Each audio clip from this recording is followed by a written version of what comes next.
사랑과 은혜가 풍성하신 우리 하나님 아버지 감사합니다. 오늘도 우리 한 사람 한 사람 이 새벽을 깨우며 주님의 임재 가운데 인도하시고 또 성령의 감동을 우리의 마음 가운데 내려주사 오늘도 하나님의 말씀을 들려주시니 참으로 감사합니다. 아버지 하나님, 이 새벽의 예배를 통하여 우리 한 사람 한 사람 오늘도 살아서 역사하시는 우리 주님과 동행하는 우리들이 되게 하시옵고, 성령으로 말미암아 말씀이 생각나 말씀을 행하는 우리 한 사람 한 사람으로 인도하여 주시옵소서. 여전히 험하고 힘겨운 이 세상 속에서 나와 함께 하시는 주님으로 말미암아 오늘도 소망을 가지고 승리하는 우리 한 사람 한 사람으로 이끌어 주시옵소서. 감사합니다. 예수님의 이름으로 기도드립니다. 아멘. 요한계시록 1장 9절에서부터 20절로 주의 말씀을 증거합니다. 우리 다 함께 보시겠습니다. 능력받는 새벽기도, 응답받는 새벽기도, 성령과 함께하는 새벽기도. 할렐루야. 아멘. 2024년도 이제 한 달하고 열흘 정도가 남았습니다. 주님의 은혜 안에서 잘 마무리하시기를 간절히 기도합니다. 2024년도 남은 날 동안 우리는 요한계시록을 묵상하고 함께 살펴볼 것입니다. 요한계시록은 말 그대로 요한이 기록한 계시입니다. 여기서 말하는 요한은 우리에게 잘 알려진 세베대의 아들, 그리고 가장 첫 번째 순교자인 야고보인 형제 요한 사도를 가리킵니다.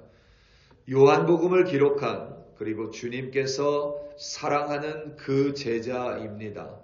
예수께서 십자가를 지실 때에 그의 어머니 마리아를 맡긴 제자 요한입니다. 바울 사도에 의해서 에베소 교회가 세워졌습니다. 약 3년 정도 사역한 후에 디모데가 에베소 교회를 섬겼습니다. 그리고 어느 시점에 요한 사도가 에베소 지역으로 박해를 피해 오면서 에베소 교회를 섬겼습니다. 요한 사도는 하나님의 말씀과 예수를 그리스도라 증언했기 때문에 로마 당국에 의하여 에게해에 위치한 외딴 섬인 밤모에 유배된 것으로 추정합니다. 이때가 대략 기원전 95년 그리고 97년 사이입니다. 요한 사도는 다른 사도와는 달리 다소 늦게 사역을 시작한 것으로 보입니다. 그 이유가 아마도 예수님의 어머니 마리아를 봉양했기 때문이라고 봅니다. 사랑의 사도라고 불리는 만큼 정성을 다해 예수님께서 그에게 십자가에 달리시기 전에 맡기신 그 사명에 충성하기 위하여 오히려 다른 제자들에 비해서 그리스도 예수의 증인된 사역은 다소 늦게 시작한 것으로 보입니다. 그 후에 사역을 시작했기에 그가 기록한 신약 성경에 속한 책들은 이를테면 요한복음, 요한 1서, 2서, 3서 등 신약 성경에 속한 책들은 다른 책들에 비해 늦게 기록이 됐습니다. 개역 개정은 요한계시록의 첫 단어가 예수라고 되어 있지만 원문은 아포칼립티스, 곧 계시라고 되어 있습니다. 이 단어는, 이 아포칼립시스는 이제까지 숨겨져 있던 것을 드러내는 행위라는 뜻입니다. 그러니까 요한계시록은 이제까지 숨겨져 있었지만 반드시 그리고 속히 일어날 일들을 드러내는 행위라고 이해할 수 있습니다. 요한 사도는 반드시 일어날 일, 속히 일어날 일, 곧 예수 그리스도께서 다시 오실 바로 그 재림의 일을 천명하고 있습니다. 물론 요한 사도에게 그 일을 보여주신 분은 바로 삼위일체 하나님이십니다. 요한계시록에는 환상이나 상징이 많이 기록되어 있기 때문에 해석하는 일이 쉽지 않습니다. 자칫 잘못된 해석으로 인하여 우리의 신앙에 해를 끼칠 수도 있고, 나쁜 마음을 가진 이들이 요한계시록을 가지고 사람들을 가스라이팅 할 수 있는 가능성도 충분히 있기 때문에 우리는 요한계시록을 읽을 때 반드시 성령의 조명하심과 반드시 바른 해석을 위해 노력해야만 합니다.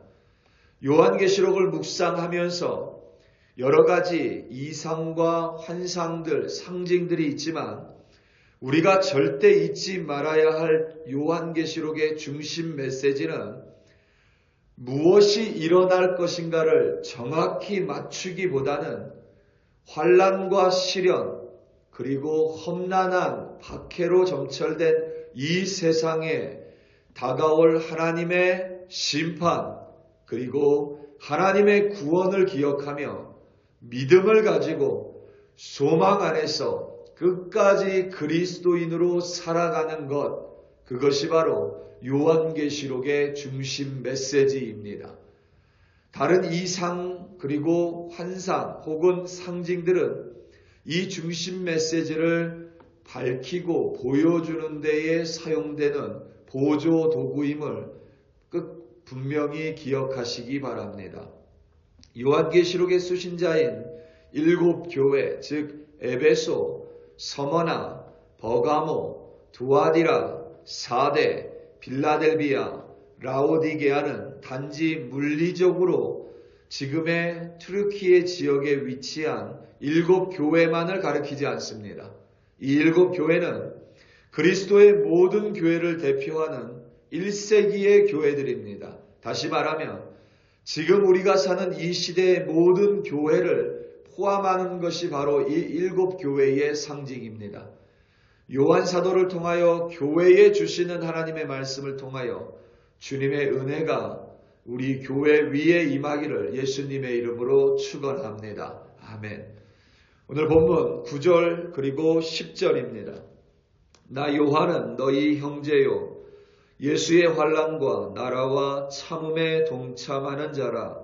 하나님의 말씀과 예수를 증언하였으므로 말미암아 반모라 하는 섬에 있었더니 주의 날에 내가 성령에 감동되어 내 뒤에서 나는 나팔 소리 같은 큰 음성을 들으니. 아멘. 당시 그리스도인들은 어디에 살든지 핍박과 박해를 피할 수 없었습니다. 늘 제가 강조하지만 이 시대에 미국에 살아간다고 해서 우리 그리스도인들에게 핍박과 박해가 없는 것은 아닙니다. 바른 그리스도인으로 살기 위해 노력하면 반드시 고난이 있고 핍박과 박해가 있습니다. 그렇기 때문에 믿음을 지키기 위해서는 반드시 용기가 필요합니다. 지금 이 시대에도 바른 그리스도인으로 살기 위해서는 용기가 꼭 필요한 덕목입니다. 요한사도 당시의 그리스도인들은 그러한 힘겨운 상황에 대해서 예수의 환난과 예수의 고난과 예수의 참음에 동참하는 것이라고 여겼습니다. 사도 요한도 그러한 고난을 피할 수가 없었습니다. 결국 그는 로마 당국에 의하여 반모섬으로 유배됐습니다. 반모섬에서 요한이 주의 날에 성령의 감동을 받았고 큰 음성, 그러니까 주님의 음성을 들었습니다. 오늘 본문 10절에 주의 날이라고 되어 있는데 신약 성경의 유일한 표현입니다. 우리가 흔히 주일이라고 부르는 것과 똑같은 표현입니다. 주의 날은 지금으로 말하자면 주일, 곧 일요일입니다. 그리고 일요일을 주의 날이라고 부른 이유는 일요일 새벽에 주님, 곧 예수께서 부활하신 까닭입니다. 친히 어린 양 되시고 친히 제사의 대물이 되셔서 친히 대제사장이 되신 예수께서 완전한 제사장으로서 완전한 제물로서 단번에 속죄 제사를 완성하셨습니다. 오늘 본문에 요한 사도가 촛대 사이에 인자와 같은 이가 발에 끌리는 옷과 가슴에 금띠를 띠고 있다고 묘사했는데 그 모습은 대제사장의 모습과 정확하게 일치합니다. 예수께서 죽으시고 대제사장 되시는 예수, 어린 양 되시는 제물 되시는 예수께서 죽으시고 3일째 되는 날 부활하셨습니다. 그 3일째 되는 날이 일요일 새벽입니다. 주일 새벽입니다. 그래서 그리스도인들은 유대교의 불완전한 안식일을 친히 제물 되시고 친히 대제사장 되셔서 불완전한 안식일을 온전한 안식일로 바꾸신 온전한 안식을 이루신 예수 그리스도의 부활을 기념하기 위하여 일요일에 모여서 예배를 드렸고 그때부터 일요일을 주의 날이라고 불렀습니다. 지금도 일요일을 주일이라고 부르는 이유, 그리고 우리 그리스도인들이 안식일이 아니라 유대교의 안식일이 아니라 주일에 모여서 예배드리는 이유가 바로 거기에 있습니다. 우리가 흔히 한국에서는 이단으로 분류하고 미국에서는 이단으로 분류하지는 않지만 안식교라고 부르는 이들이 자신이 영적으로 일반 교단에 속한 우리와 같은 그리스도인들보다 더 영적으로 우위에 있다라고 여깁니다. 그 사람들을 만나면.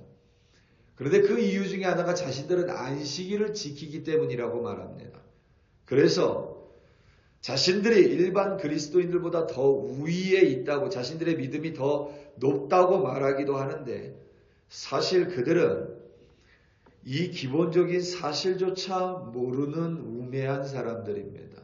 우리가 안식일이 아니라 일요일, 주일에 예배를 드리는 이유는 1세기 교회들이, 지금의 교회들을 대표하는 교회들이 주일에 모였었고 그 주일에 모인, 일요일에 모인 이유는 불완전한 안식일을 온전하게 바꾸신 부활하신 예수님이 모든 예배의 기본이 되시기 때문에 우리는 주일에 모여서 그리스도인들이 예배를 드리는 것입니다. 중요한 점은 사도 요한이 pat모섬에 유배했을 때에도 주의 날에 주일에 예배를 드렸습니다. 그리고 그 예배 가운데 성령께서 임하시고 성령께서 그에게 감동을 주시며 그에게 주님의 음성을 그 예배 가운데 들려주셨습니다. 그것이 예배이고 그래서 주일 예배가 중요합니다. 단언컨대 주일 예배를 제대로 지키지 못하면 그 누구도 제대로 된 신앙을 유지할 수가 없습니다. 주일 예배 가운데 성령의 감동을 받지 못하면, 주일 예배 가운데 주님의 음성을 듣지 못하면, 주일 예배 가운데 성령 하나님의 만지심이 없이는 그 누구도 바른 믿음을 유지할 그 어떠한 힘도 없기 때문입니다. 우리가 주일 예배 가운데 성령께서 우리를 감동케 하시고 하나님의 말씀을 들려주시고 하나님의 뜻을 그 예배 가운데 우리에게 알려주십니다. 오늘 본문 12절에서부터 17절입니다. 몸을 돌이켜 나에게 말한 음성을 알아보려고 돌이킬 때에 7 금촛대를 보았는데 촛대 사이에 인자 같은 이가 발에 끌리는 옷을 입고 가슴에 금띠를 띠고 그의 머리와 털의 희기가 흰 양털 같고 눈 같으며 그의 눈은 불꽃 같고 그의 발은 풀무불에 단련한 빛난 주석 같고 그의 음성은 맑은 물소리와 같으며 그의 오른손에 7 별이 있고 그의 입에는 좌우에 날선 검이 나오고 그 얼굴은 해가 힘있게 비치는 것 같더라. 내가 볼 때에 그의 발 앞에 엎드려져 죽은 것 같이 되매 그가 오른손을 내게 얹고 이르시되 두려워 말라 나는 처음이요 마지막이니. 아멘. 14절에 그의 머리와 털이라고 되어 있는데 그의 머리와 머리카락이라고 이해하시면 됩니다. 그의 머리와 머리카락이 흰 양털 같다고 기록한 것입니다. 이 모습은 우리 부활하신 주님의 모습입니다. 이 모습의 가장 중요한 것은 영광스러운 부활의 주님입니다. 그 주님께서 머리와 머리카락이 흰 양털 같으며 그의 눈은 불꽃 같고 그의 발은 풀무불에 단련한 빛난 주석과 같이 영광스럽고 그의 음성은 맑은 물소리처럼 청아하며 그의 얼굴은 해가 힘있게 빛나는 것 같습니다. 주님의 영광을 가리킵니다. 우리는 예배 가운데 그 주님의 영광을 마주합니다. 그리고 그 영광을 마주할 때에 요한 사도처럼 우리는 그 앞에 무릎 꿇고 엎드려져 죽은 자와 같이 우리를 바짝 낮추게 되는 것입니다. 그것이 바로 예배입니다. 7 금초대는 7 교회를 가리킵니다. 그리스도의 모든 교회입니다. 금초대로 교회를 상징한 이유는 교회의 사명이 이 어두운 세상, 어둠 가운데 있는 이들에게 하나님의 빛, 곧 진리의 빛을 비추어야 하는 까닭입니다. 교회는 반드시 주님의 빛을 비추는 도구로 서 있어야만 합니다. 그 도구됨을 잃어버리면 더 이상 교회는 교회로 존재할 수가 없습니다. 13절을 보면 예수님께서 7 촛대 사이에 서 계십니다. 그 말은 예수가 교회의 중심이고 예수님께서 교회를 다스리시고 교회를 주관하시는 분이 바로 예수님이심을 가리킵니다. 그리고 사도 요한은 그 주님 앞에 예배를 드리고 그 예배 가운데 그 주님의 발 앞에 엎드립니다. 그것이 바로 예배 그리고 교회의 본 모습이 되는 것입니다.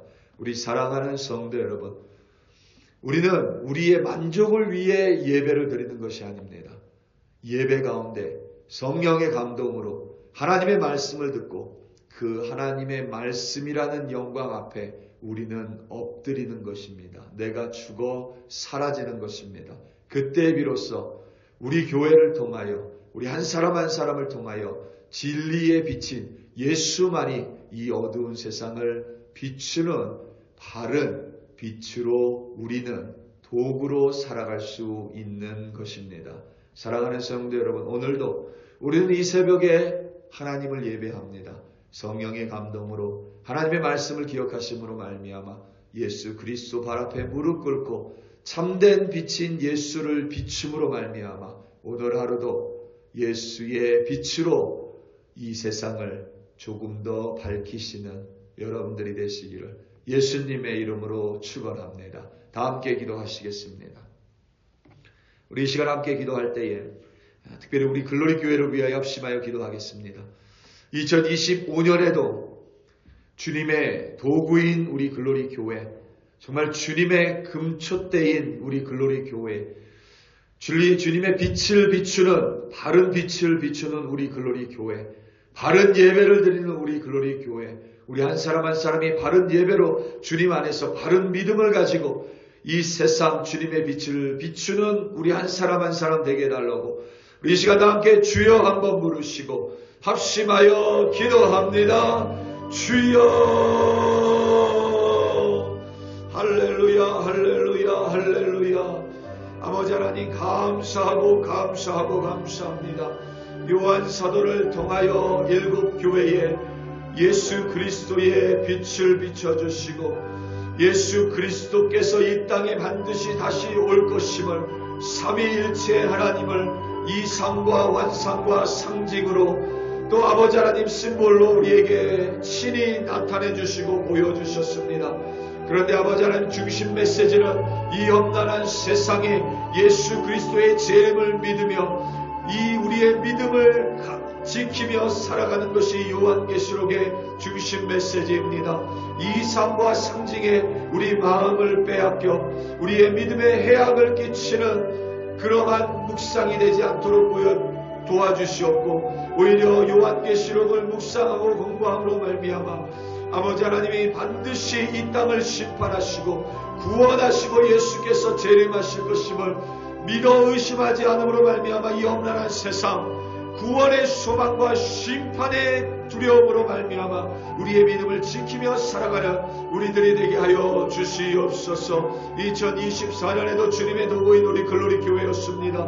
2025년에도 이 어두운 세상의 빛을 밝히는 참된 빛을 전하는 주님의 금전대로 살아갈 수 있도록 우리 교회 위에 성령의 감동이 끊이지 않게 하여 주시옵소서. 이 교회에서 드려지는 예배 가운데 성령의 감동이 끊이지 않게 하시고, 이 교회에서 드려지는 예배 가운데 영광의 주님을 만나게 하시고, 이 교회에서 드려지는 예배 가운데 우리가 깨어지고 우리가 죽어 엎드려지며, 그리하여 이 교회에서 드려지는 예배로 말미암아 참된 빛을 전하는 우리 한 사람 한 사람으로 인도하여 주시옵소서. 오늘 하루도 우리 글로리 교회 백성들 어디에서 있든지 주님의 빛을 비추는 도구로 세워 주시옵소서. 감사하고 감사합니다.